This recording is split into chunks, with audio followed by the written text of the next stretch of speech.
Hi, everyone.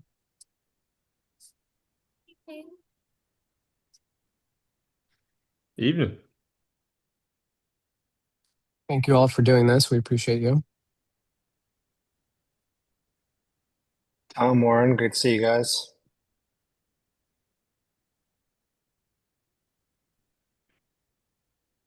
Oh, Warren, I think you're muted.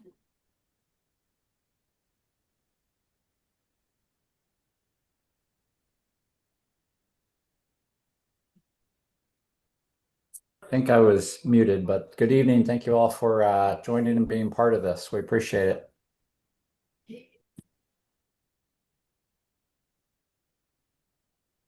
Of So course, yeah. Ryan, this is going to be your show. I think the intro there was some typo in the schedule, but you'll have 3 to 5 minutes to kind of introduce the session, maybe set kind of roadmap.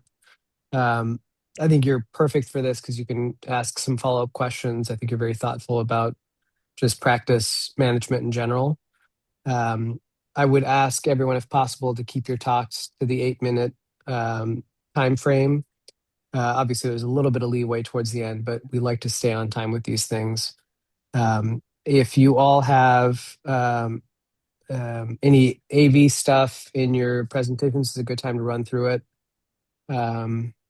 But if you want to just practice, sharing screen, make sure everything works okay.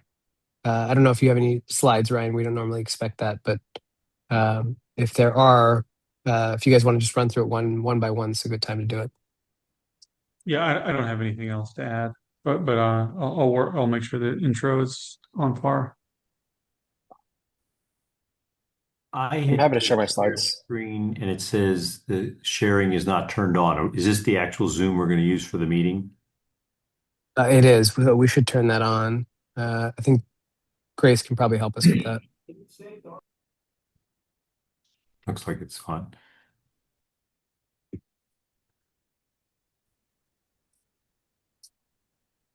And when we share, should we share the entire screen, the Microsoft PowerPoint, or what's best?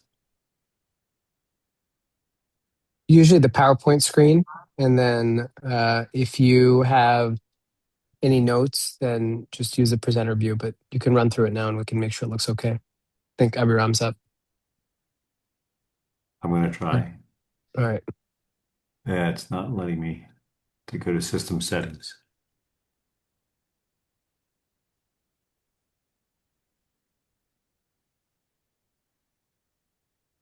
I'm going to have to sign off. I'll be back. Okay. Sorry about that.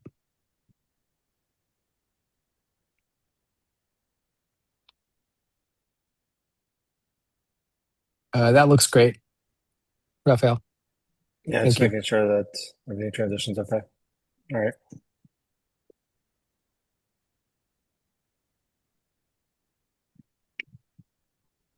All right, I'll share mine. Niedermeyer, no memes, please. Thank you. Only GIFs, my friend, only GIFs. GIFs are a type of meme, sir. But you said meme, and I'm going to hold you to it.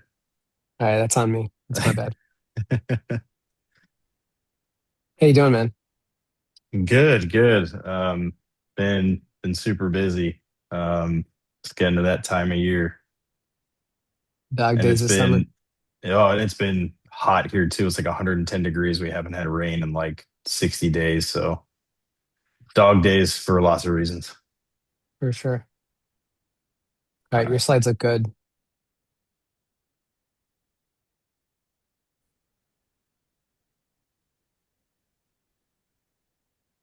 Mine show up there. Yeah, we're just seeing your PowerPoint screen without the slides. So maybe if you start a slideshow, we can hopefully get full screen on your slides. There you go. Yeah, perfect. And if I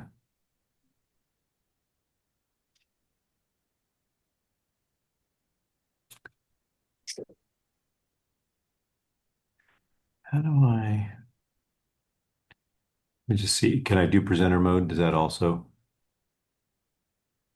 Yeah, The it only should thing be with under the presenter mode, slideshow.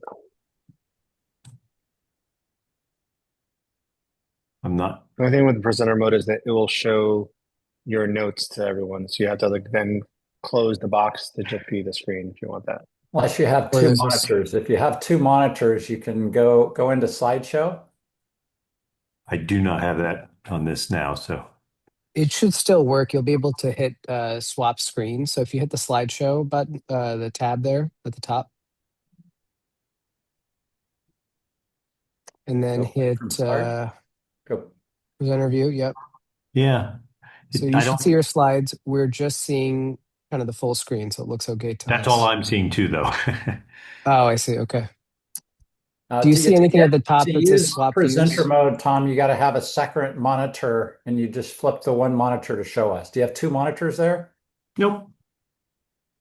Nope, that's okay. I mean, it's not that complicated. I can figure it out as we go. I mean, I'll just work off the one I made.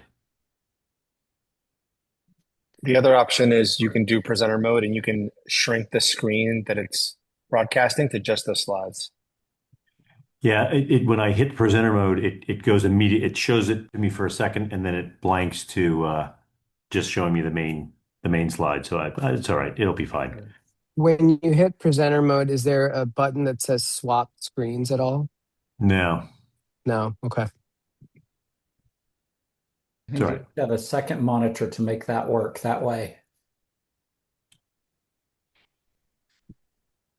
All right. So we've seen needs. Dr. Hughes, Ryan, no slides. Raphael, uh, David. I don't know if you've shared your slides yet. Not yet. Happy to do that. All right. Thank you. Sorry, I think you go by Dave. My apologies. No, I go by David. It's fine. David. I go by lots. I've been called much, much worse. Mostly during fellowship at Duke, but you know.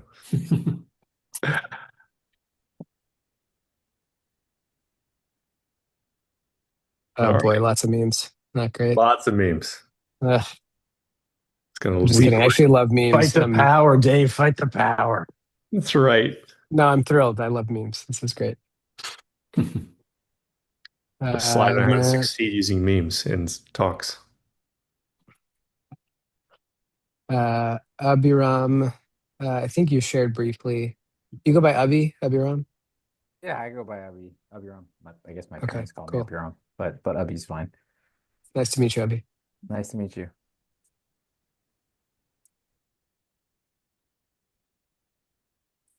And I think you shared your slides already. It looked okay.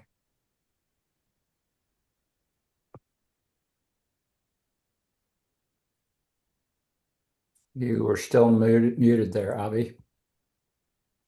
Oh, can you guys hear me? Barely. Yeah, it's good. It's very quiet. Can you hear me better now? A little very quiet.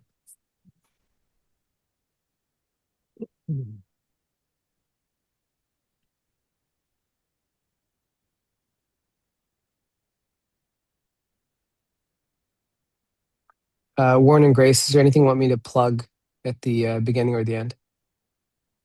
Grace will put up the slides that have the disclosures, and then it's helpful at the end just to invite everybody to the annual meeting in January in South Florida.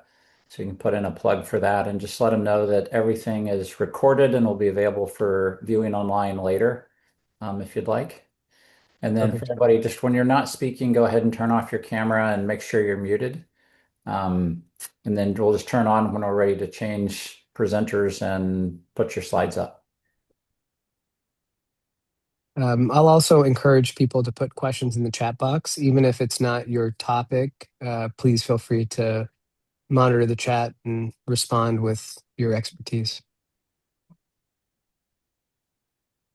Any questions, concerns? Awesome. I tried changing my audio settings. That sounds better. That's better. Okay, perfect.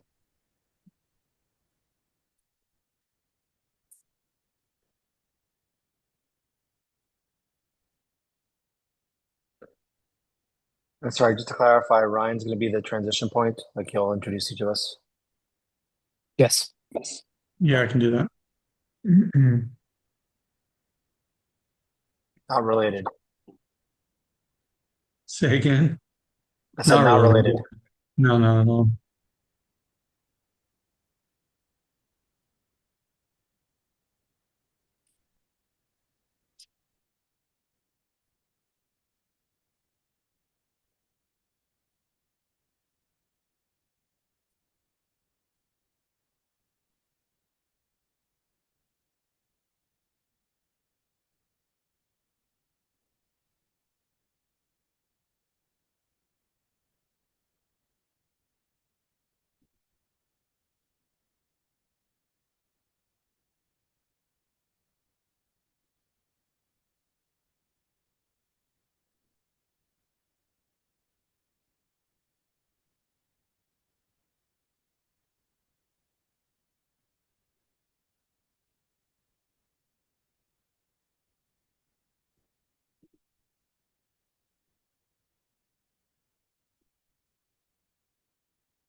So Grace, we had 70 people register for this.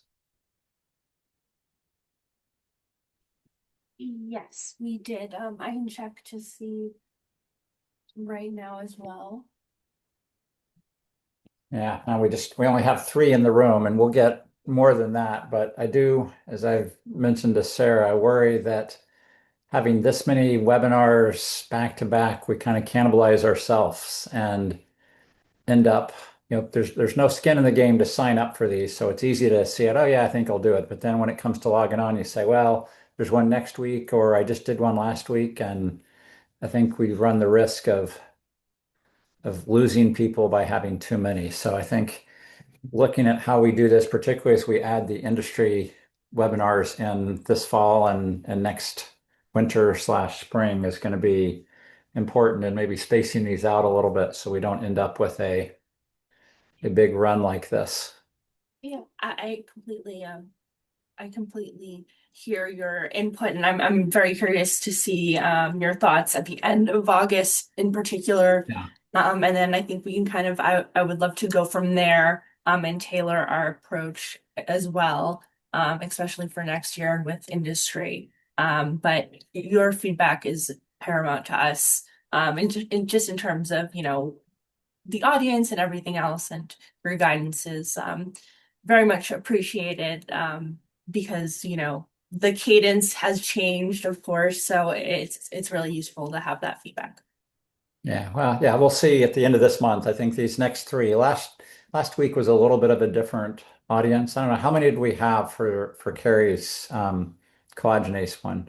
We had 40 or around 40, I Okay. believe. That's not bad. That just tackles or captures a different group for the audience. So I don't think that's what cannibalizes, but the three that are surgeon kind of related between today, next Tuesday, and this Saturday, I think is where we'll see the impact of multiple in a short period of time. Maybe it's worth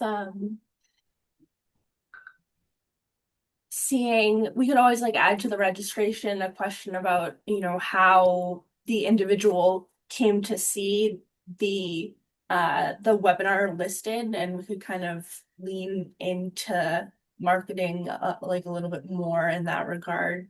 But definitely, Well, if we have 70 people registered, I think we're doing okay in terms of the marketing. I think it's just, and then, summer, it's the end of the year, getting close to kids going back to school, some people still on vacation. So it's kind of a multitude of things. But I think, and my sense has been that probably two a month should be the maximum we have. The APP is a little bit different, but two clinical ones a month. And when we start adding the industry ones plus the one every month from the 4 topics. I think if we do the every 4 topics every 4 months rather than 3 months, that leaves us a little room for the industry kind of webinars that we plug in. And there's a financial benefit, obviously, to doing the industry ones.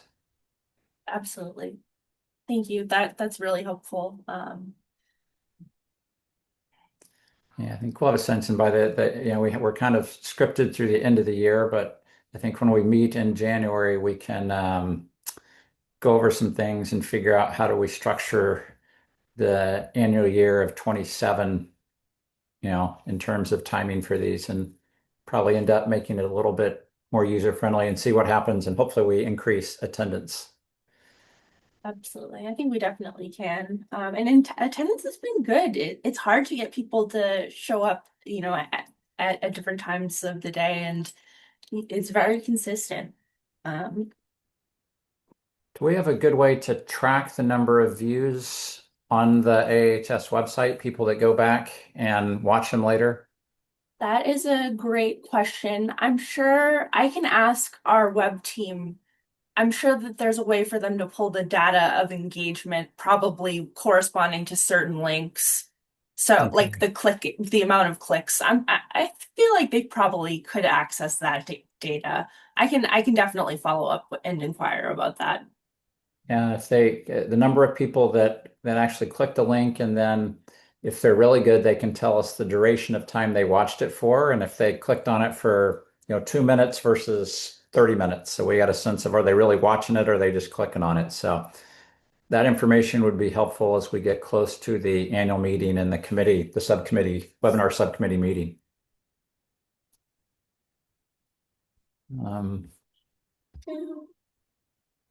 So it's 8:30 now. Ryan, are you on back with us? Yeah, I'm here. Okay, Grace, why don't we go ahead and start playing the disclosure slides, and we'll start letting people in, and then in about a minute or 2 minutes, Ryan, you can lead us off and just welcome to the webinar, or however you want to do it. All right, cool. If you can just give me 1 second, I have a new computer, so I just have my old computer. It's an access thing. I'm just logging into the meeting from here so I can share them.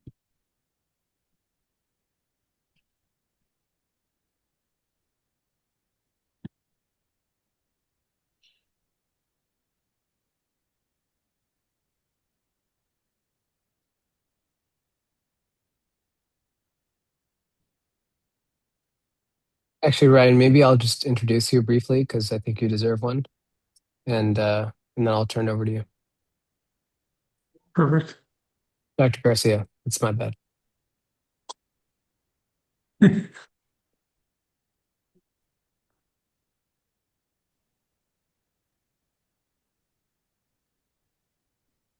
I'm sorry about this. Almost there.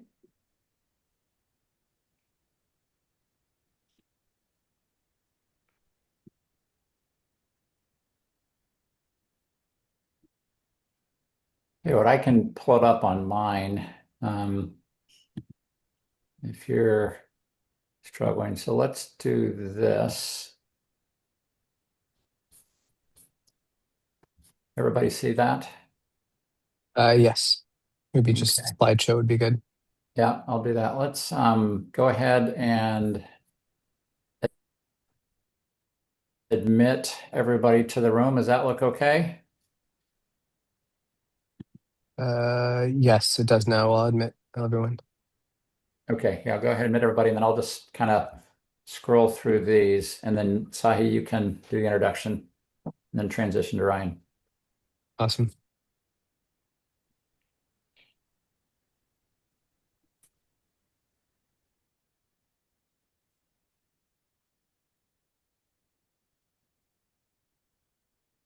All right. Good evening, everyone. Thank you for joining us for this, what's sure to be an awesome webinar about something a little bit more non-clinical, but I think is very valuable to all of us as we navigate our practices in hand surgery.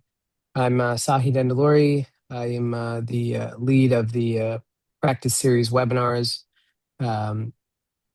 We will have an active chat box if you have any questions that come up. Please feel free to ask any questions along the way, and all of our panelists will answer.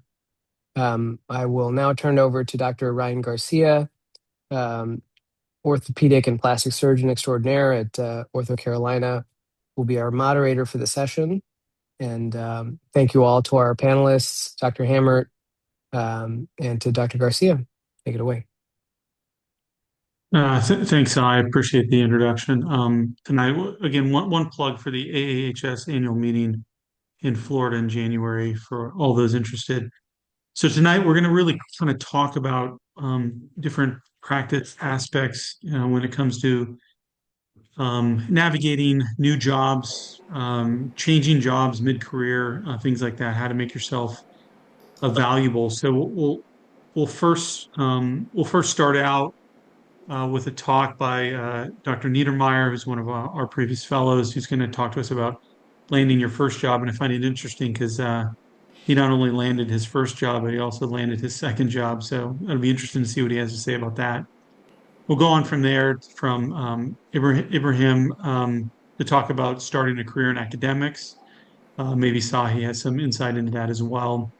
We'll move on from there to looking at how to negotiate and maybe even renegotiate your contract, as we all have seen throughout our careers. Sometimes it feels like you're undervalued. From there, we'll talk about how to make yourself more worthwhile and how to benchmark value. So, trying to understand if somebody gives you a lowball rate, how do you compete with that? And that'll be by Dr. Diaz Garcia. We'll then move on to David Brogan, who's also not only found his second job like Steve has, but making some sense on how do you navigate that? How do you make that decision? Because that's a very difficult decision. I'd encourage people to use the chat box. I think there will be a few minutes at the very end to kind of to ask some questions and answer. But we're going to try to stay on time throughout this, so I'll keep each of the speakers to their time allotted. So we'll start. We'll begin there. Steve Niedermeyer is going to talk to us. How do we land our first job? Thanks, Ryan. Appreciate the introduction. Yeah, so I'll try and tie in my experience with discussing the private practice playbook, landing your first job. He is correct. I have landed now 2 private practice jobs. So also offline, happy to answer any questions. I'm sure the moderators will be sharing contacts. So if you have any questions, chat box now, and happy to answer questions offline later. So in general, most of us do our training at academic centers, both residency and fellowship. I was fortunate enough to do my fellowship at a private practice at Ortho Carolina, but most of us don't really have the experience coming out, or the knowledge or the business acumen, or all of that to really understand the private practice job and what it is that you're getting yourself into when you take that job. And so one of the biggest things is that you not just are a clinician taking care of patients, you're also running a business. And depending on how large that private practice is, whether you're running just the partners or just the partners in a surgery center, do you own an MRI, do you own your own physical therapy, et cetera. So there could be many, many arms, or very few arms to a private practice. But one of the benefits of private practice is having as many arms as possible to increase potential revenue. So we'll discuss a little bit about the pros of private practice. I think one of the big ones for me especially is autonomy and control. You and your partners together kind of steer the ship. There's really nobody above you telling you where to go, how to do it, what to do. If you want to stop doing things, you all talk to one another, take a vote, and if you all agree, you stop doing it. Or if you want to add another building, buy land for a surgery center, or your MRI keeps failing and you're like, all right, let's get rid of this thing. It's costing more than it's earning. You can make those decisions amongst yourselves and direct your business, which then leads into earning potential. I think the analogy we all hear is ceilings, and private practice is a low floor depending on how much you want to work, but it's probably got the highest ceiling of all the potential different kinds of practices you can join. And again, just depends on what you want to do. You can do it all. You can own real estate, you can own your MRI, you can own PT, you can own DME and all that stuff and increase your revenue. Or you can do as little as just a couple of those things. And then clinical efficiency, again, maximizing your efficiency is going to make you your dollars. Oops, did I just forget? Did I mess up my screen share? Hold on. We're back. Okay. You want to streamline your process. You want to make sure I'm seeing as many patients as possible, earning as much revenue as possible. But you can dictate how much you want to be efficient. Do you want to cap it at 40? Nobody's going to email you 2 days later and say, hey, I saw you only had 40 patients in your template. We're really looking for you to have 50. So the autonomy really ties into all this with your earning potential and your clinical efficiency. But you have control over how you become efficient. If you want to hire another MA to room patients, you want to hire another PA, you want to hire 2 PAs, 3 PAs, you can do all that without having to really ask anybody for permission. And one of the biggest, I think, myths about private practice is you lose the ability to do complex surgery. And so in the 5+ years I've been in practice now, you can do the bread and butter, but you can do as much complexity as you want. There's a shoulder fusion on here, a total wrist, Schecker arthroplasty, trauma, distal biceps, allograft, a hamate transfer, TMR, whatever you want to make your practice. Again, it is what you want to make it if you want to do bread and butter. But I think one of the biggest myths is if you go into private practice, that's what you're going to be stuck with. And that's just not the case. You can make it as complex or an academic-like practice as possible as you see fit. The cons to consider is it is a business. And again, we really, as doctors in medical school and surgeons in training, do not get education on how to do this. So the first few years, I was really on this curve here where you're absolutely clueless. You feel like you're starting to get the hang of it. And then all of a sudden something comes in the partner meeting and you're like, what the heck am I looking at here?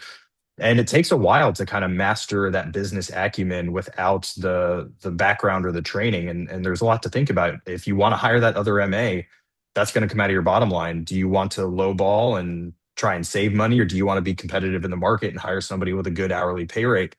But you're also your HR. So when you have troublesome people in the office, you've got to handle that. Internally, there's no, oh, okay, send them to Karen over in HR and she'll take care of it. You are running that business. So it's a lot to think about and a lot to learn. But it's been extraordinarily beneficial and rewarding to be able to learn all that.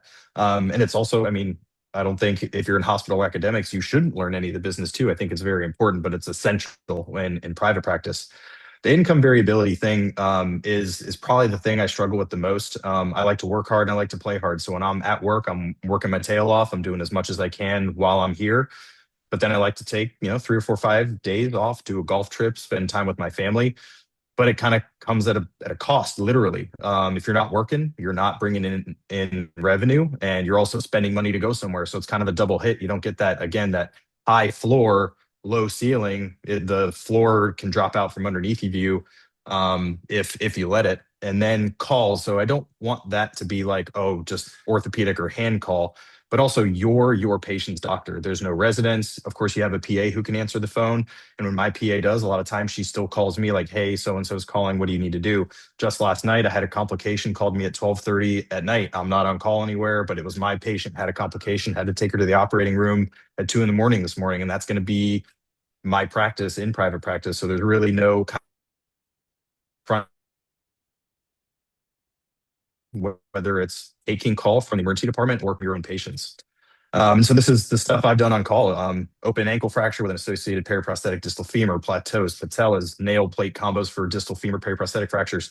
And when you're in private practice, this is an excellent source of additional revenue. And when you're starting, this is a good way to start your practice, especially if you're not going somewhere that has a well-established footprint or you're hanging your own shingle. This is a good way to get people in the door, get some revenue stream coming in, and to build your practice. Not Ryan Garcia, but Mike Garcia at Tampa tells this story whenever I teach with him, that he came in and he said yes to everything, and there were still patients he sees that the first encounter they had was an intra-articular steroid injection to the knee. And so don't sleep on call. Both hand call and orthopedic call is a good way to expand your practice and get your footprint in the community. This is just a nice kind of a simple table going over kind of the comparisons of private practice, academics, and hospital employed. I kind of think we've touched on all of these, but the one I really want to highlight is research and teaching. And I think that's the other big myth about academics and private practice is, oh man, I really like teaching. I'm not going to have the opportunity to do it if I'm in private practice. And again, it is what you make it. And so I really do enjoy teaching. I do miss teaching residents and fellows, but I found other ways to scratch that itch, whether it be through residency, through the AAHS, through the ASSH. There's different ways to stay involved with the educational process and continue to contribute to the hand surgeons of the future. And again, work hard, play hard. So one of the best things I like to do with my autonomy is take time off. I don't have somebody looking at me going, hey, you've got PTO, you've taken 15 days. If I want to take a long weekend, if I want to do a golf tournament locally with one of my buddies who invited me, I can say yes to those things. I clear my block. And as long as I'm maintaining a good revenue stream, my partners aren't going to look at me sideways. And that's one of the big benefits about private practice is, I can take time for self-care as long as I continue to bring money when I'm here. One of the biggest struggles, I think, and I'm sure everybody on the webinar is aware of this, is reimbursement isn't going up. Then the cost of doing business is. The minimum wage keeps going up. So when you hire those MAs 10 years ago, it was X dollars an hour. Now it's X plus 10. And so we're kind of at a real struggle point in private practice. We can only work so hard as reimbursement continues to flatten and even dwindle. But the cost of doing business continues to go up. And so again, that curve of learning a business model, it continues to sway because we keep getting curveballs, whether it's COVID in 2019, 2020, or declining reimbursements. We have to be able to be fast on our feet, facile, and be able to be flexible in our business model because I don't think this graph is going to look physician friendly anytime soon. So it's something to keep in mind when considering private practice. I know there's a contract negotiation talk, so I'll keep this one a little bit shorter of a conversation. Asking what your case mix is important. Again, I've made my own practice. My partners are like, do whatever you want to do whatever you're confident in, but don't screw it up because I don't want you to call me and have me to bail you out. But it's good to establish that. How are patients coming into the office? If 5 of you are seeing shoulders, are you number 5? Are they split evenly? How are you going to want to build that practice that you want? What is the partnership track? Make sure it's clear. Make sure you know exactly how many years. What's the buy-in? How do you do the buy-in? There's many, many different ways to buy into a practice, all the way from simple, send me a check, now you're a partner. My recent practice, they just took my shared physical therapy revenue and split it amongst the partners for a year. Now I get that revenue now that I'm a partner, but I check. And then what's the culture? What are mentors like? Are they not paying the overhead they should because they're kind of slowing down? Are they good mentors? I'm the only hand surgeon in my practice, so a little bit on an island, but thankfully I have people like Dr. Garcia that I can bounce questions off of. But it's important to establish those non-negotiables. Do you want mentorship? Do you want to go to a mixed orthopedic practice? Do you want to go to a hand-only practice? Make sure you're honest with yourself when you answer those questions, and make sure you do what you want to do. Vetting your practice, make sure the books are transparent. If they don't open the books for you, that is a red flag. If you're coming into a practice, you've got to know how they're making money, how they're splitting overhead, what is fixed, what is variable, what is everybody paying, and how is it being paid. Who owns the real estate? Again, that's a huge addition to your revenue, your high ceiling in private practice to own real estate. But how are you going to get in as a new partner? Are the older physicians holding on to it and they're not going to let you in? My practice has a 10% per year buy-in rate to the real estate, which is nice because I don't have to write a big 6-figure check, 7-figure check. I can buy in over the course of many years. But that's important to ask. And then again, we talked about how are new patients distributed? Make sure you're not just going to sit there giving PCP offices donuts and bagels, and your partners are going to help you build your practice.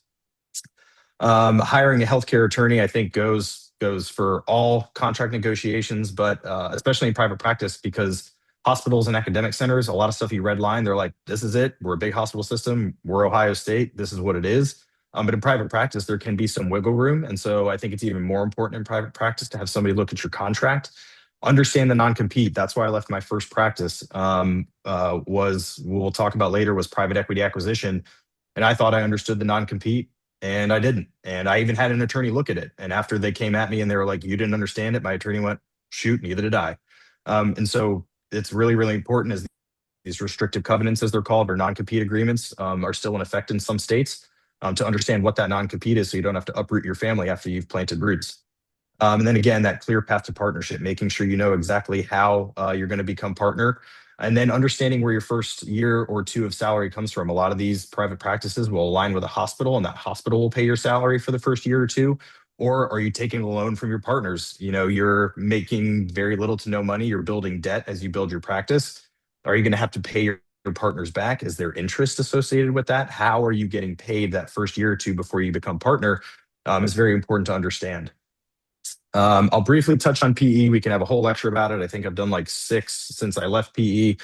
People ask me to give these talks about private equity, but the point of the matter is, it is getting very difficult to stay autonomous as a private practice, whether you're a large private practice or a small one. Academic centers are growing, hospitals are growing, and private equity sees orthopedic practices as a huge revenue generator for their big firms. And so what they'll do is they will leverage debt and give you, if you're a partner, a very big paycheck on the front end. But then that's not free money. It's a big check, but it's not free money.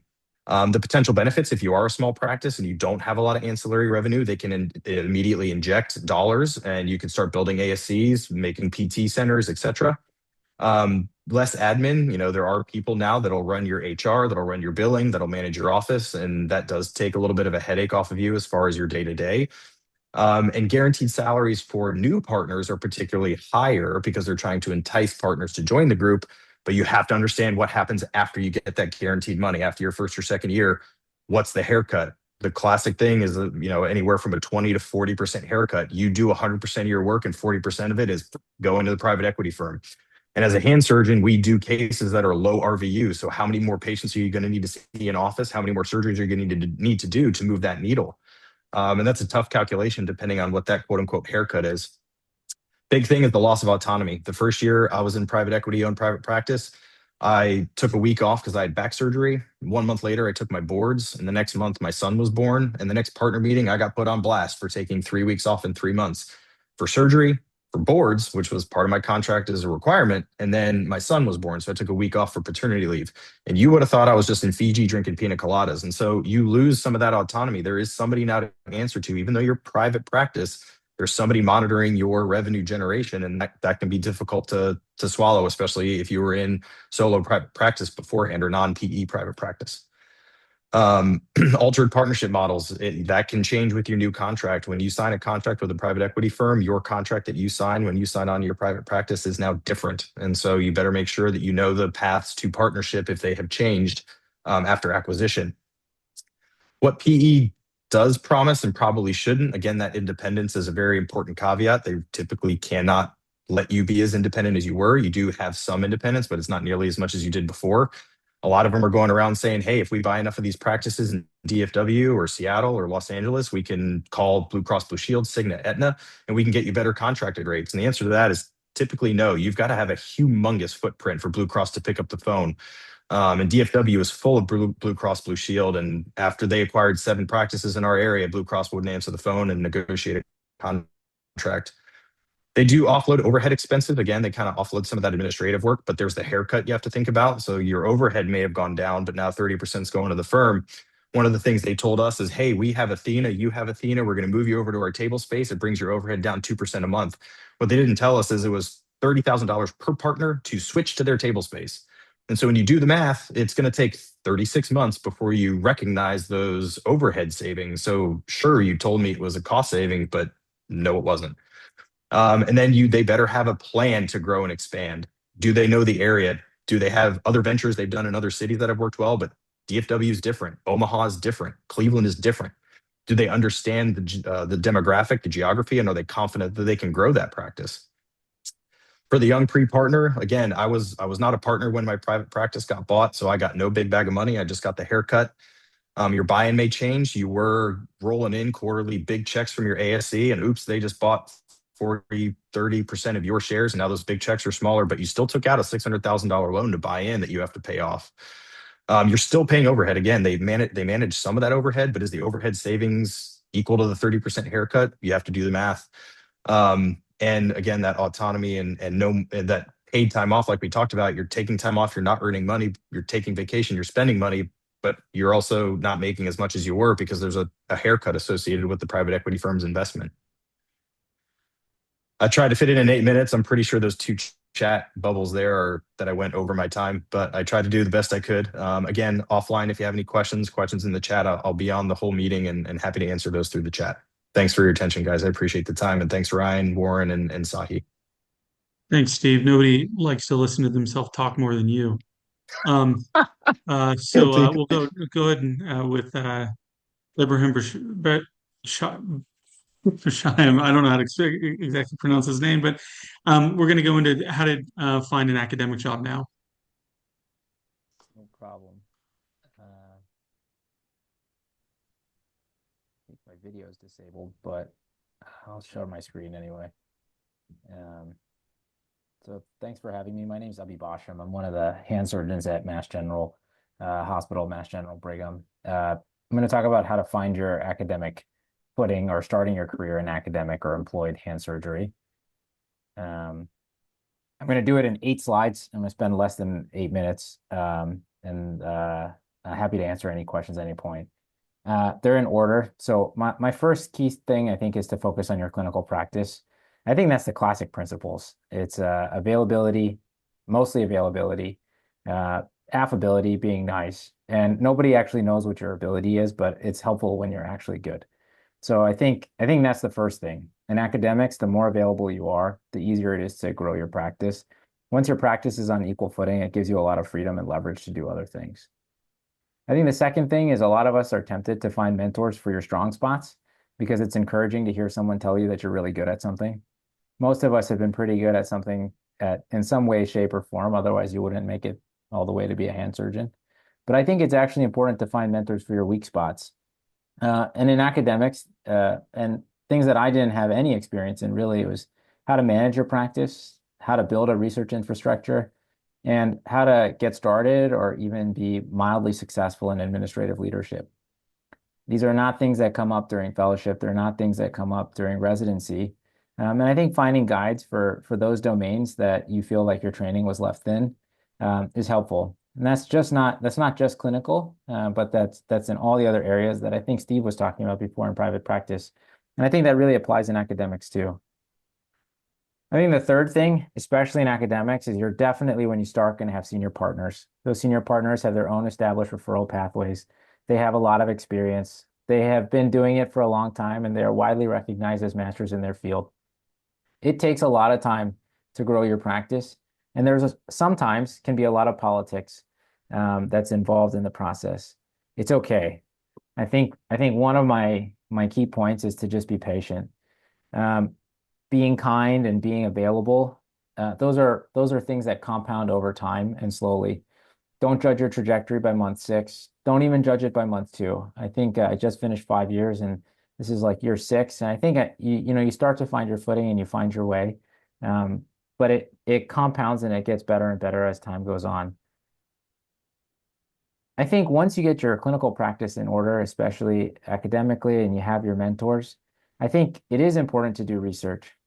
I think it's important when you're starting your academic practice to have a place that extends some grace or kindness to getting your research apparatus up and running.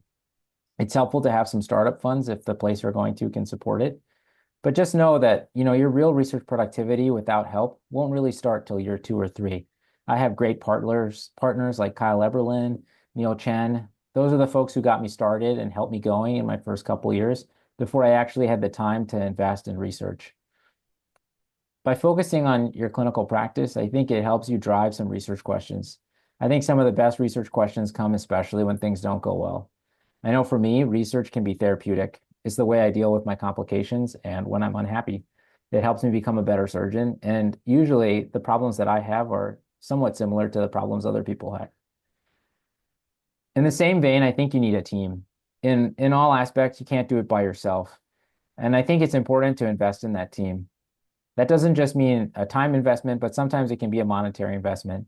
At least in Boston, cost of living is high. People get paid a particular amount. They get paid by the institution, but in no way does that keep up with the cost of inflation. As you succeed and do well, I think it's important, if you can, to try to pay it forward to your team and to provide your own incentives to help people along. I think sometimes monetary compensation can definitely help with that. It's important to ask around with your partners to see what the structure is. And that includes not, again, just your clinical staff, like your surgical coordinator, or your MAs, or your APPs, but also some research coordinators and other people. If you hire well and train deliberately and invest in those people, I think that also pays you more and more dividends. There's only so much time in a day.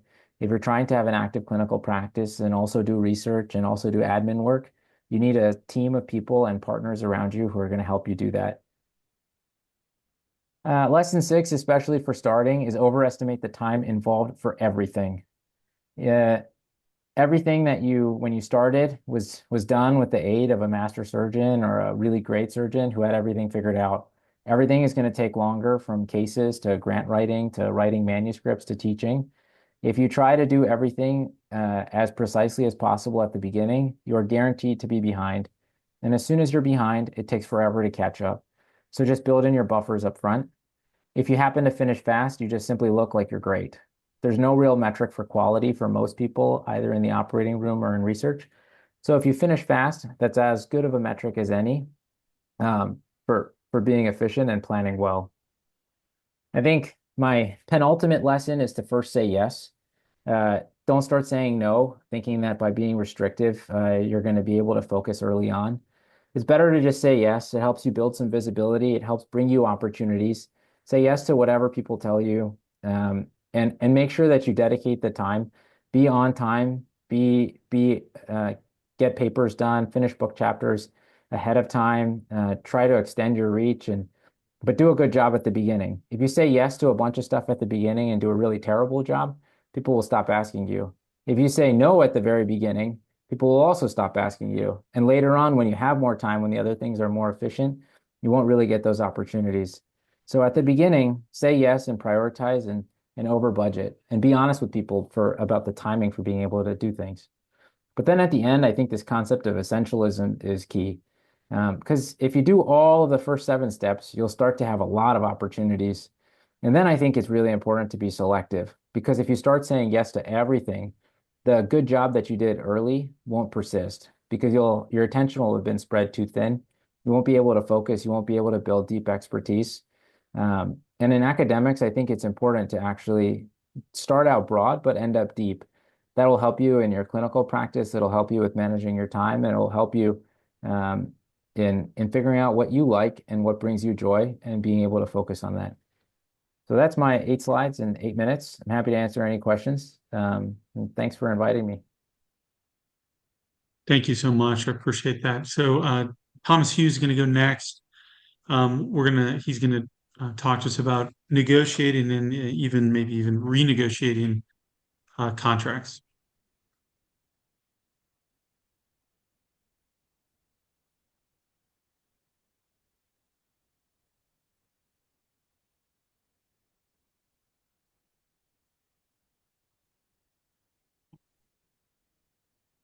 Can you hear me now? You're on now. Yes. Yep. All right. Am I good now? All right. So I'm going to try to get through this pretty quickly. I have nothing to disclose. So basically, we're going to talk about. Let me just get rid of this. I don't know if that's on your screen or not. So knowing when to ask, the art of renegotiating your contract. I have a little bit about negotiating, and then more about renegotiating. So just general negotiation principles. So the best alternative to a negotiated agreement. So what is your alternative? What if you can't come to an agreement when you're negotiating for anything? What is the alternative? And also knowing what the person you're negotiating against or with is their alternative. So trying to understand what are you going to get if you don't get what you're asking for. You need to set a reservation point, not just a target. So that's for every criteria. If you're looking at salary or time off or whatever it is, where am I willing to accept? And what is my target? So I might want to make X number of dollars, let's say 100,000, but I'm willing to accept my reservation point is 80,000. And if it's less than 80,000, I'm going to walk away. Uh, Anchor proposals. So you have to, an anchor proposal, the idea there is that if you suggest that you're going to make $100,000, you've now anchored the negotiation around that number. And so you're not going to be making 700,000 at the end of that negotiation. So just to really strongly consider where do you want to start a negotiation, and that shapes the range of the negotiation going forward. You want to look when you're negotiating for value creating trades, not just value splitting. So if you say, hey, I want to make 500,000, they say, listen, the most we can pay is 400,000. You might say, well, rather than saying, well, why don't you pay me 450, say, hey, I'll take 400,000, but I want 12 weeks of vacation. I want a PA. I want whatever else. So not just look at what can I negotiate that basically rather than just splitting up like kind of between what we both want, but giving them what they want, but in return getting something else of value.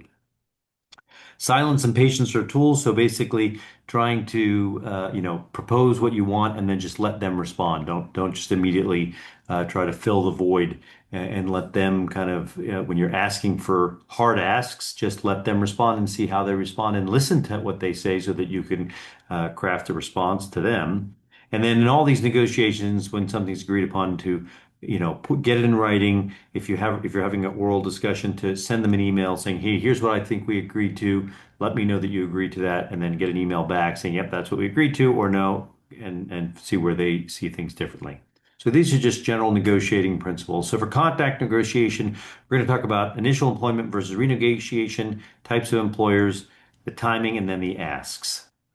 So, big thing when you're negotiating is analyze your priorities. What is it that you want? What is it that, you're not going to be happy with the negotiation if you don't know what you're looking for? So, is it the money? Is it your salary? Are you more concerned with having time to go off golfing, as Steve was kind of talking about? That's important to him clearly to be able to take that time.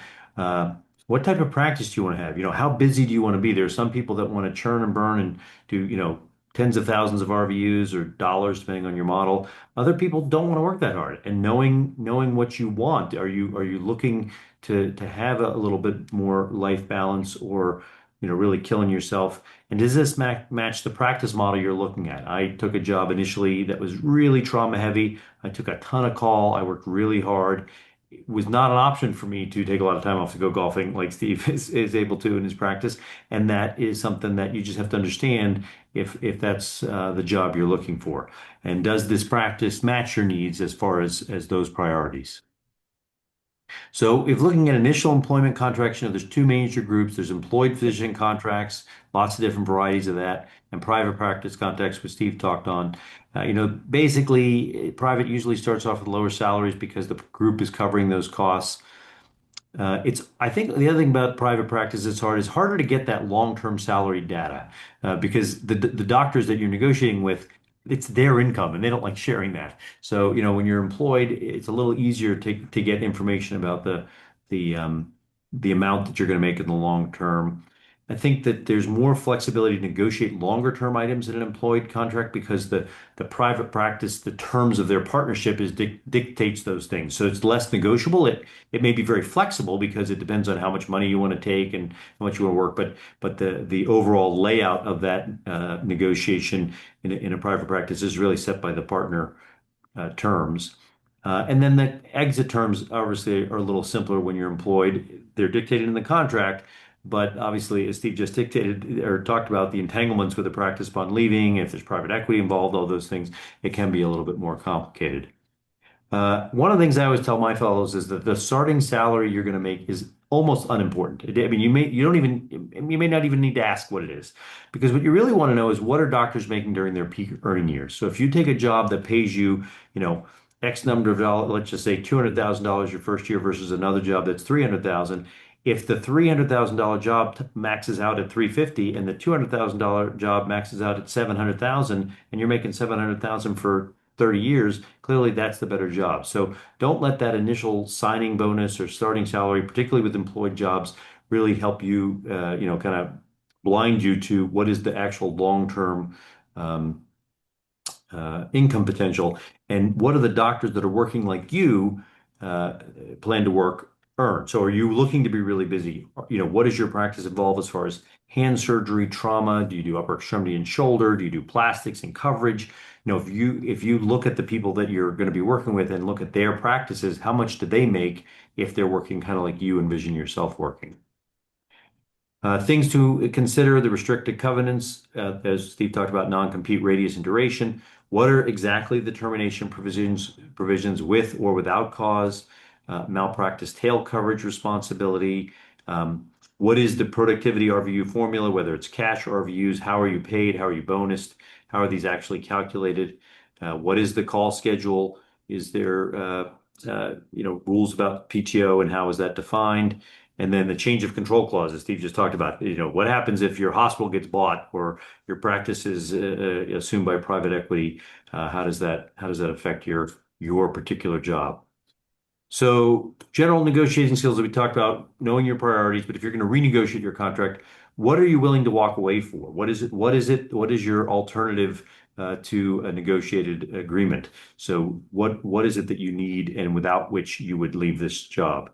And if you can't get exactly what you want, can you get something else that meets that same need? So, whether it's money or support or time off, knowing which of those things is what you really are looking to get with a new contract. So I think timing, obviously, I think it takes a long time to come to terms. So I tell people at least a year in advance as an employed physician.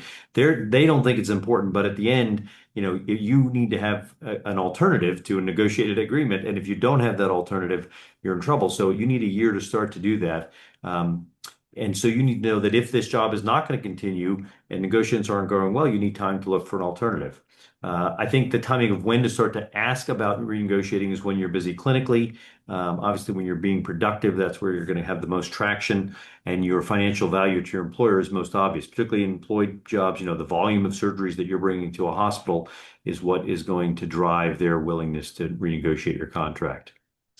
As someone's going to talk about later, understanding your exact value, know your role at the system besides your financial value. Do you teach? Do you take a lot of call? Do you do cases and types of surgeries that no one else does at your practice or in that area? So knowing what those values are. And I think, I early on in practice, after about 2 or 3 years, was getting a little frustrated. So I started to look for other jobs at the same time as renegotiating my contract. And that somewhat teaches you your actual value, and you may feel that it's more valuable than you are more valuable than you thought, but also helps you get a feel for the other types of jobs out there. And, if it isn't working out with your initial employer, is it time to make a switch? It's important to document your values. So, keep track of your clinical volume, your patient satisfaction scores, your quality metrics, so you can present this to your employer and say, hey, here, I'm doing a good job. I'm producing lots of volume. I'm doing good care. Try to pay me better for that. Understand your value to the system. Who can replace you? Are you at a residency where it's easier for them to hire people to replace you? They have a fellowship where they graduate a bunch of people every year. And if you're not going to say they find it easy to get someone instead of you. And what is it that you can offer that those other people may not, as far as your experience, the types of cases, your abilities as a teacher, just to know what that is. And then again, what are the asks? And everything is negotiable. So the money, how much support staff in my contracts, when we renegotiated our contract, or I left the system and came to UPMC, we negotiated our exact support staff, our exact OR time is promised to us, research support, fellowship support, Time off, I'm employed, and what I found, as long as I'm busy and meeting my numbers, I've not had any issue with taking time off, but that may not be true across all employers. Um, do you want time for educational time off or administrative time? All these things, you can negotiate. And don't be afraid to ask, especially if it's really important to you, because that's going to make the difference between being happy with the job and happy with the contract that you get. This is from a website I was looking at, Physician Side Gigs, 10 things that you should negotiate. And these are all the things we just talked about. But I think that if you have a side gig, like I do some legal consulting that's separate from my contract, and that's spelled out in my contract that that's allowable. It's also spelled out in my contract that I have to provide malpractice insurance for that side gig. So just knowing exactly the details of each of these things is really important. These are red flags. And all of these things, if you look at this list and go through it, are things that you should have spelled out in your contract, right? So if you have a non-compete, you should know, unfortunately, not like Steve, but you know exactly what it entails, what is your out, what is the geography, knowing the area that you're going to practice in, where could you potentially work if you're looking to leave. There's some thought that maybe non-competes will go away, but so far they've been very enforceable. I spent a year outside of Allegheny County, which is the county Pittsburgh's in, when I left one practice and moved to another, because that was the geography, and it's very, very enforceable where I live. So just knowing all of these things and having it detailed in your contract is really important. So again, just to summarize, the keys to a successful negotiation: knowing your priorities and get them. Make sure that you don't negotiate away the things that are most important for the things that are not important. Avoid the red flags and make sure you really define each of them in the contract. Be prepared to live with the contract you sign, but as soon as you sign it, continue to create value for the next renegotiation, because I was at UPMC for 10 years and I had this great contract. But when I renegotiated, I got a better contract because I had worked here for 10 years and they saw value in what I was doing, and were willing to do more than they even did when they brought us from another system. And I think that's all that I have. Thank you so much. Thanks, Tom. Appreciate that. It's a good, nice segue into the next talk on basically trying to understand what your value happens to be. Dr. Diaz Garcia. Thanks, guys. I think Tom took a lot of my steam, so I'll try to go through my slides fairly rapidly. Sorry. You know, no worries. So lots to cover, and ultimately, I went back to school for a business degree, and I don't think that most physicians need that. There's a lot of available information out there, but kind of the overview is these decisions of knowing what your value is worth, what you benchmark versus different databases from other people in your community make a big difference, because the difference between those who look at their benchmarks and actually constantly renegotiate ends up being $40,000 to $50,000 a year, and you can think about that just compounding over a career. Those are big sums of money. You should compare jobs kind of apples to apples, and sometimes when you're looking at private practice versus an employed job, it's difficult to do that. You really need to look at the total compensation. For instance, in an academic job, you may have a match through a 401k plus a option to using like a Roth 403b and a bunch of different other matching for retirement that are additional compensation that you may not see in a different contract often. And then if we have time, I'm going to go through some negotiation counterpoints, which I think are helpful regardless of which practice you're looking at. So ultimately, in any negotiation, leverage is really important, right? This is a book on negotiation called Never Split the Difference, where it really tries to talk about how, for you, this is personal. This is like your career. You feel like you've earned this, but this is really about being tactical, having leverage, having information so you can negotiate from a point of strength. Tom mentioned some things like setting anchor points. There's lots of techniques that can be used in negotiations that help set the point and get you closer to what you want. And as he mentioned, having an alternative, whether it be another contract or from a competing organization in the area or in a different state, gives you an idea what your value is and allows you to negotiate from a point of strength. The good thing is that you guys are negotiating to a seller's market. So There's a projected about 5,000 orthopedic surgeon shortfall as more people are retiring than are coming out of training. So depending on where you're looking, obviously certain markets are kind of oversaturated, but in those that aren't, you have a lot more negotiating because if it's not a place that has a lot of academic centers that are kind of churning trainees that want to stay in the area, they oftentimes have to pay over what they would if they were in a large metro area with a lot of training hospitals. And going from 2023 to 2024, that first year compensation for the first year attendings went up almost 12%. So overall, the takeaway is that there is an increasing in demand for your services, and you should go into those negotiations feeling that that leverage point. There's a bunch of different options for data. The MGMA is kind of what people most often use. It's industry standard. Most HR administrators use it, and it's kind of what the federal government looks at a fair market value reference point. Allows you to look at regionally, break it down by specialty, different types of practices. AMGA is what big academic centers and multi-specialty kind of employed positions often have. And then you have other things like Doximity, Medscape, which are reported by physicians, so less consistent, less likely to be something that you can use in negotiation. But again, it's about using all these different data points. And so you can start with an MGMA or AMGA idea of where you should be. Maybe talk to some colleagues in the area looking at Doximity for some ideas of potential negotiating points, and use that kind of portfolio of information in being able to negotiate your worth.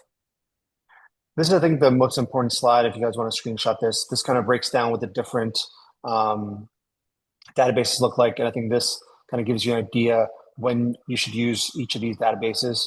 So, I think MGMA is kind of the gold standard, but looking at others can also help you kind of frame what you think your value should be as you negotiate either for your first contract or for your renegotiation.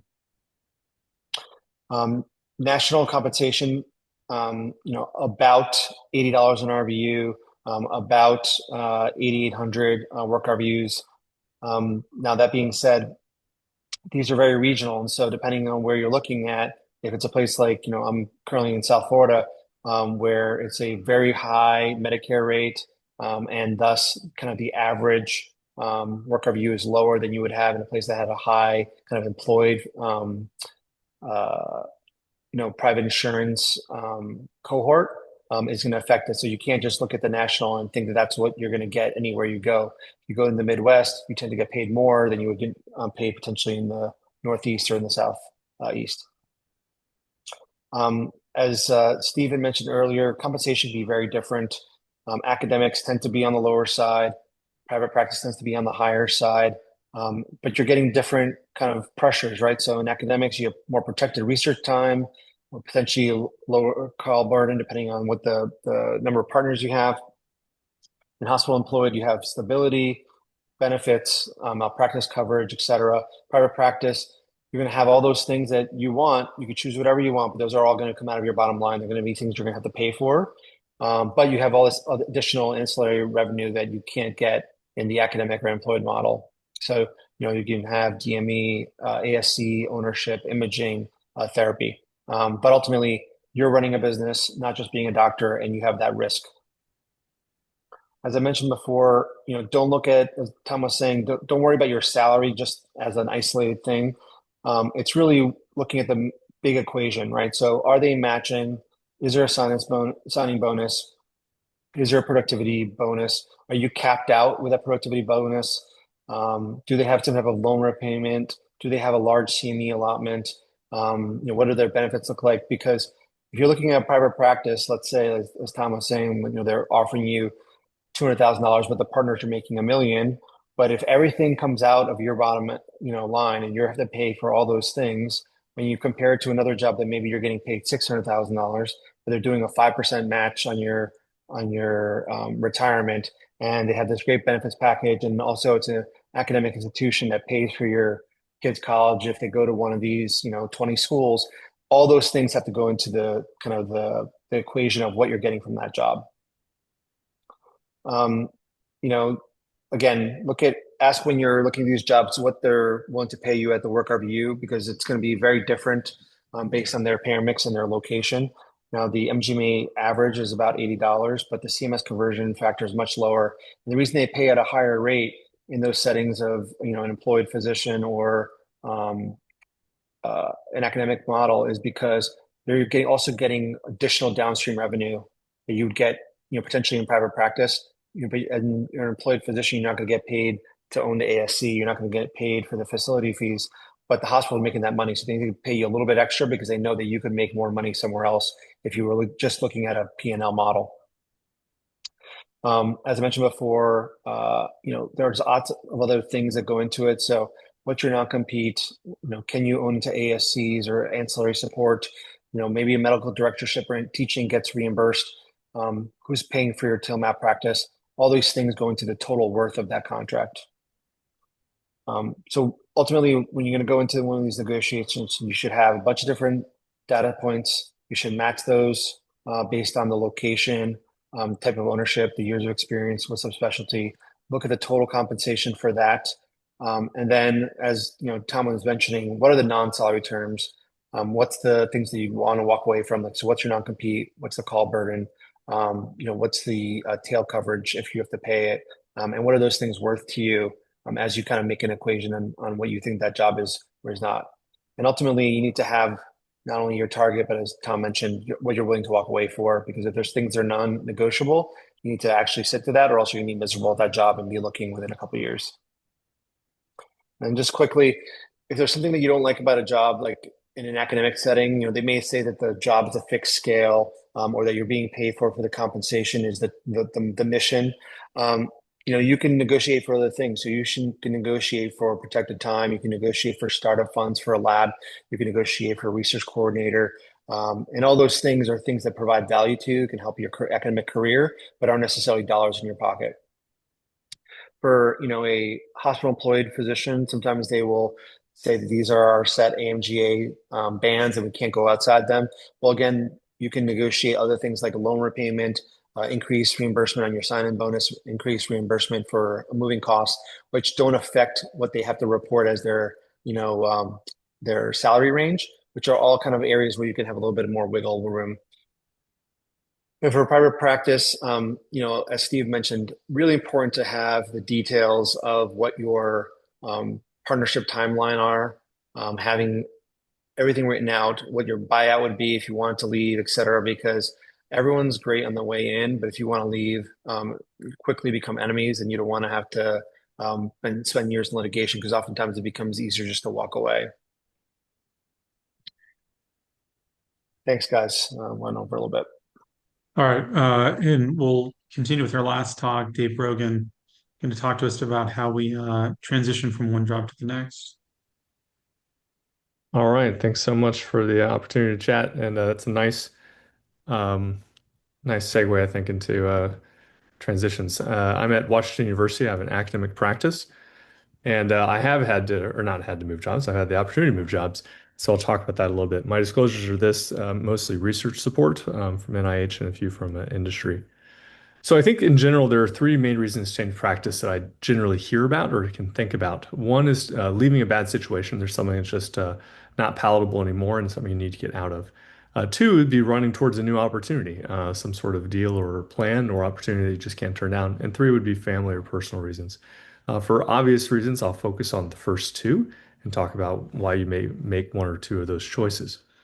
So I think if you're thinking about changing practices, you should stop and ask yourself these sorts of questions. If you were trying to leave a practice because there's something you're trying to get away from, trying to identify, obviously, what is the driving factor in your unhappiness, and is it different at the place that you're potentially going to? Specifically, I think you need to look, are there concrete examples or changes in the system that will ensure that you don't have that same issue? So an example would be if call is just what's killing you about your life, and you have Q2 or Q3 hand call, and you just can't deal with that because it's overburdensome and it doesn't allow you to see your family, then you obviously need to make sure that there is a setup call system, that you have partners that will take enough call that you're not going to be Q2 or Q3 anymore. If it's a compensation model, you need to make sure that compensation model is guaranteed for the what you would find to be more palatable. And then also, are there lurking problems, right? It's easy to dismiss things, and salary is something that drives a lot of people, and they look at those top line numbers and get very excited about them. But sometimes those are actually hiding the fact that maybe you don't actually have guaranteed OR time. Maybe you're having to do things on the weekends or at night. Maybe you don't have access to the same patient population that your partners do. And finally, I think you always should ask, are you the problem, right? So if there are people who are going to be unhappy no matter where they're at, and simply switching your location doesn't necessarily change your overall outlook on life or how you interact with other people. On the flip side of that, I think if you're looking at going towards a new opportunity, the things that you should really question yourself about is the perceived benefit worth it? Is this something that you're willing to uproot your life and your family for? Will that benefit be sustained? Is it going to fizzle out in 2 to 3 months or 2 to 3 years or 2 to 3 decades? And then are your priorities for your practice going to change? Are you still going to be as excited about doing replants in 5 years' time or in 15 years' time as you are now? And do you have room for professional growth? Because what seems exciting now, as exciting as it might be coming out of fellowship, just doing hand surgery, that may grow boring and tedious, and you might want new challenges later. So to give you an example, my first job was a great job. I was hired in my 5th year of residency to the University of Missouri, and I was actually on I got a small stipend when I was a fellow at Duke. And then my chairman was Jim Stannard, who was a great chairman, very fair and very honest in all of his dealings. And I had a fantastic partner, Jay Bridgman, and I had a good practice mix of bread and butter hand and then a lot of trauma. But overall, nothing really to complain about. I had access to lots of cases because there weren't a lot of other hand surgeons in the area. It was in Columbia, Missouri. There was no competition for microsurgery, which I enjoyed doing. And there was a low cost of living, and the facility was fantastic. I really didn't have to go anywhere. I just took an elevator up and down to my clinic, my OR, and my office. The downsides were that I didn't have any real access to brachial plexus injuries. So there wasn't an institutional experience or there wasn't a setup to gather those injuries, and they mostly got referred to St. Louis. My call was Q4, which was not optimal for my lifestyle and my family. There was no lab support or minimal support and no dedicated startup fund. And then I enjoyed taking care of kind of sarcomas and doing coverage for that, and there was really no access to that. But I was recruited to WashU specifically to help with complex microsurgical reconstruction, which was to me a pro. And so my current job, if you look at that, it's quite different. I have 8 great supportive partners. That means that my call is Q16. I have a sustained institutional and department support to develop an NIH-funded lab, which has allowed me to do so. And there's an established peripheral nerve program, so I have access to a lot of referrals for these complex cases that I want to do. The downside is that there are lots of really good, talented microsurgeons at WashU, and there's more competition for some of those complex cases. I took a pay cut when I first came here. In fact, when I talked to Marty when they were recruiting me, I mentioned this to Marty and complained about it. And if you know Marty Boyer, what he said is entirely predictable. And he asked my salary, and he told me, "Well, you're not worth that, basically." But he said, if you come here, we will mentor you and we will help your career. And he's done all of that. So there were reasons to potentially come to the new job, but it certainly wasn't for the money. There's multiple practice locations, and it's harder to get referrals when you're surrounded by a bunch of really good hand surgeons. But I think if you're considering a transition, you need to define your version of success. What is the ideal thing that you will be happy with? Is it money? Is it the research funding? Is it the complexity or mix of cases? Is it the quality of life that you could have? And you need to identify which of those things are important to you and be totally honest with yourself and make sure that you can accomplish that. And when you get there, be aware of the fact that just because you think that you're a big hot shot, that you've gotten recruited, doesn't mean that everybody else will. You're just going to be another one of those partners, and that kind of glossy sheen will wear off. Ultimately, your competence is and your surgical and intellectual competence is not going to be all that you need to ensure your success. All practices have some version of those same challenges, no matter what zip code you're in. You also need to be aware of why you're recruited. Is it to fill a call spot? Is it to staff a new clinic? And you need to make sure that you are set up to succeed in that role and that you're happy with that role as well. You need to set up your schedule in such a way that you can do that. If it's research, you need to set up your schedule to take time off to do research. And I think finally, consider the fact that not every transition requires a physical move. If there are things about your practice that you don't enjoy, or if there's certain things that have made your practice that's something that you can't continue for you're not getting certain cases because the referral source has moved or gone away, there are ways to change and reinvent yourself even where you're at. And those transitions can also be challenging. They can also be great opportunities. And so in my practice, that's I've undergone many transitions and had many roles, and I find them all to be exciting and at times challenging and frustrating.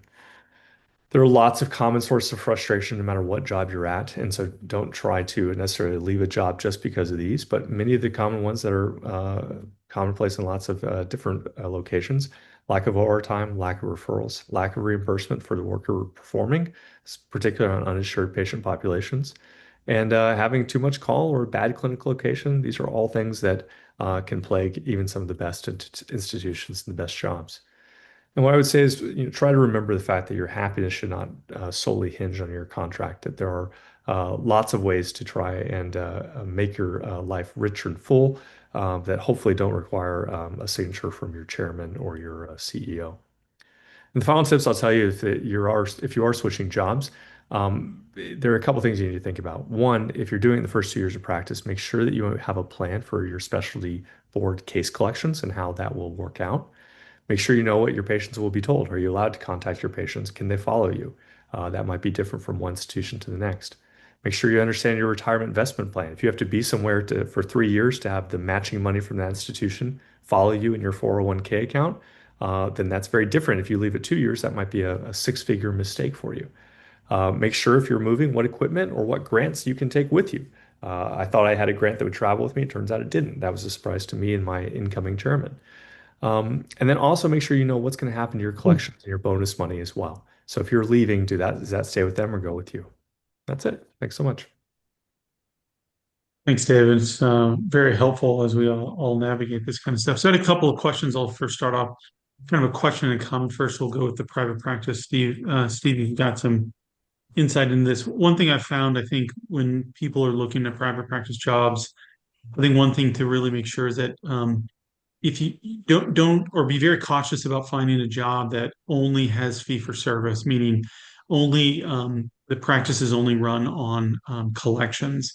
I think it's an extremely difficult thing to do. I think you have to look for jobs that have some sort of ancillary income, even if it offsets your overhead. I think from our current experience at Ortho Carolina Big Group, we sold off some of our ancillary streams recently in the last couple of years, and although it provided some added income immediately, what it has done is has really shown the overhead burden problem that we have. And so, although we're trying to enhance our ASC strategies right now to help us with that, we really are kind of struggling with that overhead burden. So that's one of the comments I have for the private practice section. Do you have any insight into this, Steve?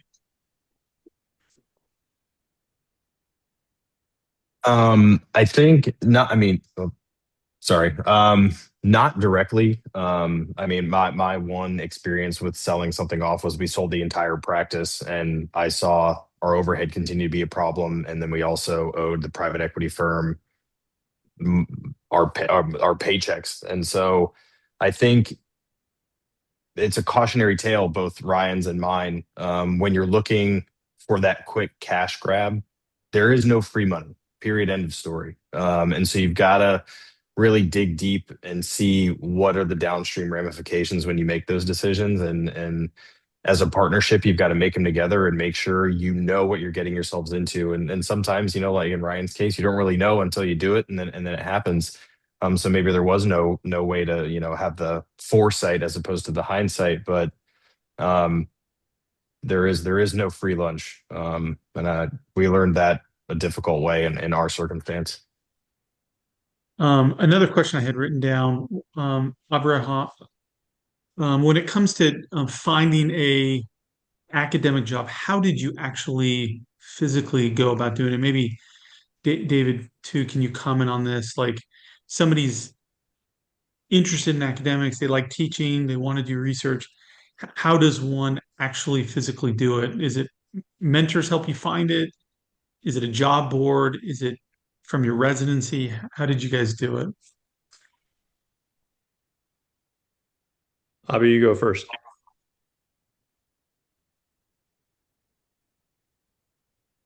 All right. He might not be on. David, would Okay, love your I'll go thoughts. first. Yeah. So I started kind of cold calling places once I matched in my fellowship. So my chief year, at the beginning of my chief year. And the job at Mizzou I saw on the back of the Yellow Journal, basically back when there was a physical Yellow Journal. And I actually showed it to my wife, who's from Kansas City, as almost a joke, saying, "Oh, I got to go to Mizzou." And she said, "Oh, Columbia's a great town. You should look at it." And I looked at her and said, "Are you kidding? I trained at the Mayo Clinic. Why would I ever go to University of Missouri?" I was very snobby about it. And it was a great job. It was a fantastic people, and I really enjoyed that job. So I was recruited away from Mizzou. I didn't leave it because I didn't like it. So I think the lesson for me is apply cast your net broadly. Your fellowship mentors and your residency mentors can be very helpful. Some of the best jobs never get advertised. But even in places that you're not sure that you would necessarily be a great fit, I would look at it because there are some real hidden gems, and I would go back to Mizzou in a heartbeat. I think it's a great place. So be open to lots of different opportunities. And how about your second academic job? How did that one come about? So that was really connections in that I had a KL2. I was doing some work at WashU, and I knew some of the people from just kind of various academic things, and they knew that I liked micro, and they needed somebody to do micro for flaps and such. So that was just connections, but it was connections fostered through young leadership programs, and I was recruited by some of the current faculty. So if you're not happy at your job and you're looking for a change, it's helpful to let the people that really care about you know about that, because your mentors will then start putting your name out when they hear about jobs as well. So you're considering moving, let at least a few people that you know and trust be aware that you're considering moving. That can really help. Maybe Tom, I was going to ask you, as somebody more in further on in their career, somebody who's been in the game for a while. Somebody had Mold. mentioned in their, I didn't say that. Somebody had mentioned about investing in your staff. Do you have insight into how one might do that? Whether it's, can you pay them extra money under the table? Do you buy them lunch? What do you do to invest in your staff Yeah, personally? I think that's huge. So, a couple things. So when we moved from one system to the other, we definitely negotiated that they got their years of seniority. We took them into consideration, like we got them the best pay we could get them for the job they have. I definitely have like a check I give them on their birthday and at Christmas to try to help give a little financial bonus. It's not huge, but I think it definitely helps as well. I think the biggest thing though is I just treat them incredibly well. I'm kind to them. I think about their lives, and like when I'm late in the OR, against my fellows, but like at 5 o'clock, I say to my PAs, okay, if all the paperwork's done, why don't you guys go home? We'll finish these cases, right? I don't need them. I don't torture them just to hang by my side because I know that they have lives and kids. So I think I've had the same. So I hired a PA when I was in my second year of practice. That was 22 years ago. She's still with me. And I've had the other two PAs when I switched over for about 12 or 13 years. So I've had really great longevity. I had my secretary I hired the first day I started, and she just retired last year. So I think just being good to your employees really goes a long way, because I couldn't pay them a ton. Like I don't have the private practice ability to say, hey, I'm gonna, double your salary to keep you, or give you a big bonus. But I think that doing what you can. But again, negotiating, like one of the things the PA that's been with me for 22 years, when she came over, I said, hey, I'd really like to come over. She said, hey, I'd really like to work 3 days a week. And I was like, okay, I can make that work. And I negotiated with my employer to give me two part-time PAs. So I have really two full-time PAs, but one is full-time and one is 3 days a week and one is 2 days a week. And it works great for those two people because they have families and kids, and that has worked out. So I think when you're negotiating, thinking about your staff, and then day to day, trying to just realize like they have lives, and not just to kind of abuse them. They're not residents. So you have to treat them a little differently. And then one Awesome. other comment, Raphael had mentioned the MGMA database is really important. It's something I was actually not really aware of until just recently, when somebody had mentioned it to me, and I said I didn't even know what that was. So understand how to use that, understand the data points that are in there can be very helpful with your negotiation, just to know what your value starts at. I think you'd made a comment when and I just wanted to reiterate it. You look at, somebody in private practice, and maybe they get a certain amount of reimbursement for a case or whatnot, but then you have to calculate how much of that money is actually going into overhead. And so you'd look and say, well, how can a hospital pay, you could call it $80 an RVU, when I look at my dollar per RVU is only 40 or $45 an RVU. How do they actually pay that money to the physicians? And I think, Raphael, you kind of highlighted, maybe you have some additional comments.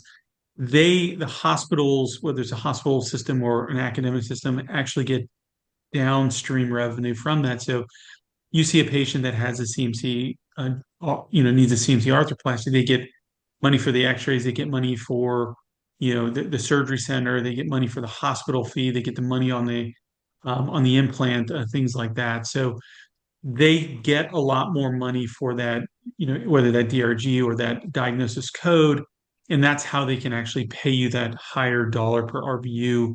When somebody in private practice might look at it and be like, I'm getting $45 on my collections per RVU, but they may have the ancillary income from the ASC or PTMRI, things like that. Any other comments, Raphael, when it comes to those, how to think about those numbers? Yeah, I mean, we could really spend like a half hour just talking about like just that. But there are so many factors that go into it, like the payer mix. So if you have a lot of insured patients that have a lot of private insurance, you're going to be able to see a greater contribution margin for those patients than if you have a high like Medicaid, Medicare, uninsured, and all those things get like calculated into what the value of that RVU is. And they're very specific to their region, the payer mix of that hospital system. So it's tough to compare, from one place to another, but it's something to just be aware of. And I agree, there's lots of other downstream revenue that the hospitals can make. Enhanced surgery less so, but in total joints sometimes, and they also have access to skilled nursing facilities, et cetera, that they also can make revenue. There's a lot of nesting dolls of cash flow that you don't necessarily hear about. Perfect. So, Awesome. any other comments? I know we're probably over time because of Steve, but I appreciate everyone's attention tonight. Hopefully, this was helpful. I think this really just kind of scratches the surface of it all. I think each one of these talks could have been an hour in itself, and certainly, I appreciate everyone's attention, and certainly each of the panelists' unique comments and unique presentation. Awesome. Thanks, Dr. Garcia. Thanks to our panelists.